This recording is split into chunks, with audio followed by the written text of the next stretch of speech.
நம்மாழ்வார் பல நாட்கள் மூர்ச்சியாய் மயக்கம் போட்டு விழுந்து அது தாமோதரா அப்படின்னு நினைக்கும் பொழுது அவர் ரொம்ப நாள் அந்த இந்த ஃபீல்க்கு போயிடுறார்.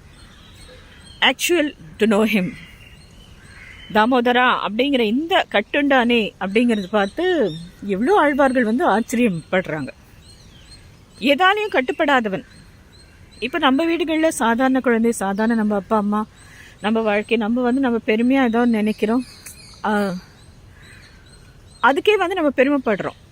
ஆனால் சாதாரணமாக வந்தவன் பரமாத்மா, எதாலையும் கட்டுப்படாதவன் யசோதையின் அன்பு கயிற்றால் கட்டுண்டானே. தமிழ் எவ்வளோ அழகான மொழி என்பதை அந்த கட்டுண்டான்ங்கிறதுக்கு ஒரு டைட் அப்படிங்கிற வேர்டு தான் இங்கிலீஷில் வருது. The one who chose to get tied, but he cannot be tied by anything. So Damodaran என்கிற அந்த அருமையான வார்த்தை